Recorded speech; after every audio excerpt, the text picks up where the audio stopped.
Okay, well, thank you. Mark, thank you very much for your presentation and the QA. I'm just going to now try to do a quick summary before I hand it all back to Ben. So, here we go. I'm taking notes. I believe somebody else has been taking notes in the audience along with me. Narelle, we're going to... Wayne? Thank you, Wayne. Yeah. I didn't meet you before. Thanks very much. So what we're going to be doing is collating all those notes, and we'll make a few circuits, and we'll add to them, and we'll come up with hopefully a reasonable facsimile of the comments and what's happened here tonight, and we'll send that off to the politicians. So, just very quickly, because we've talked about a range of things, we've had Mark's presentation, and some of the points I thought were very telling. You know, we're restructuring 10 years worth of change into 2 years. Sounds like my job right now. And it's probably more important about how and what we're doing. The manufacturing representing a declining share of the GDP, no doubt about it. The shift to more services than goods. The manufacturing investment hasn't increased over a very, very long period of time. Sorry, sir. Attention coming up here, Mr. Molly. Where was it? Oh, yes. And the opportunity for residential housing as an indicator as to what's going to happen with manufacturing as it picks up. Looks like there might be some good news on the horizon. Some of the good news issues that Mark pointed out, the dollar is easing, the mining service growth is going to come upon us. Housing, as we just said, has gone up. And the birth rate, that's really interesting. The baby boomer babies having babies. Who'd have thought it? And I like the one thing that I heard Mark say, the economy doesn't stand still. And I think there's something in that for us all. You know, relentless change. So our priorities, in no particular order, we touched on things about free trade. We had industrial relation issues. We had about the consumable imports that are being brought in. Global sales model, finding who you're actually selling to.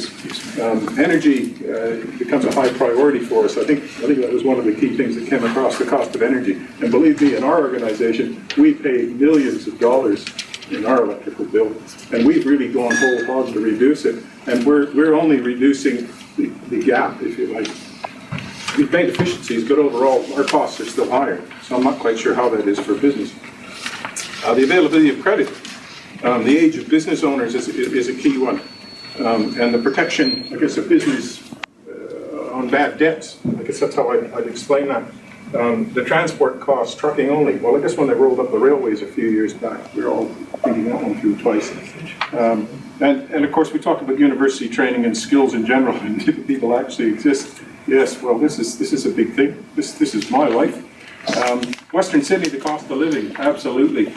And the industrial relations around productivity, you know, a fair, I think that someone was a fair day's wage for a fair day's work. That's what I'm trying to get out of my people. Consumers, they buy overseas regardless of what they know about the production and the economy and the politics and everything else. And I suppose that's that old one, consumers invariably vote with the wallet. And to decentralize the cities, which is exactly the opposite of what they're doing in China, which is... So that's a very quick synopsis of what we just talked about. Thank you very much. Now, I'll turn this over to Ben Jackson, who is the chamber of the president of the chamber, pardon me, the other way around. And thank you, Ben. Over to you.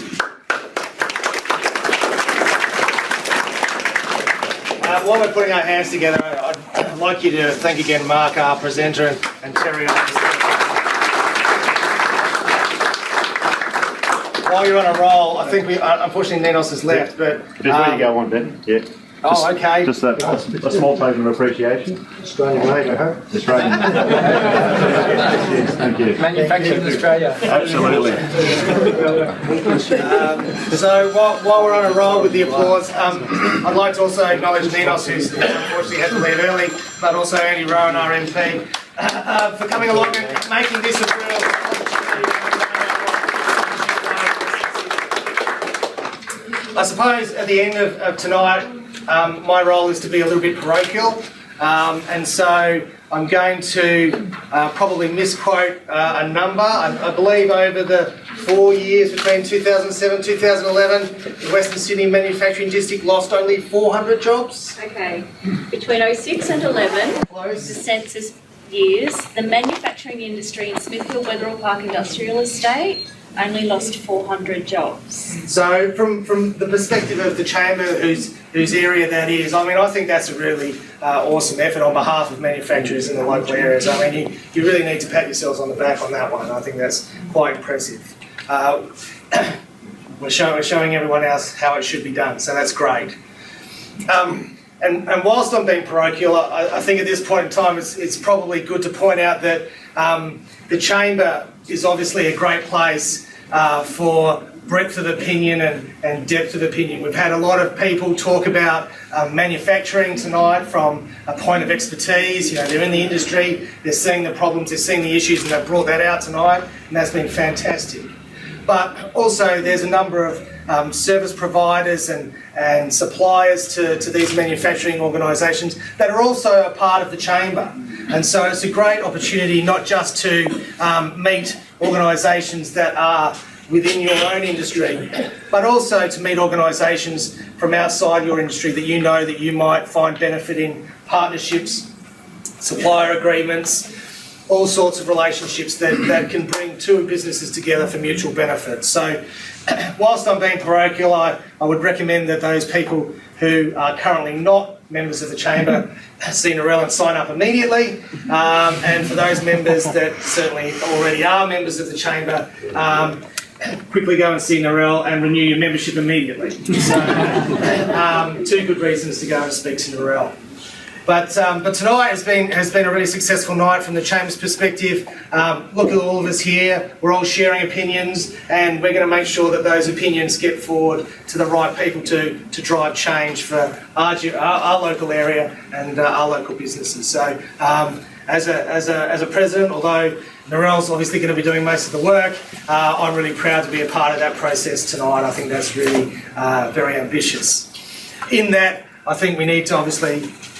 Where's he disappeared to? Oh, there he is. Michael, we need to obviously thank Michael for providing us the venue and the forum to be able to have these conversations. To a large degree, the whole night was his brainchild, and he's obviously hosting it tonight. I think it's been a really great success, and Michael, thank you very much.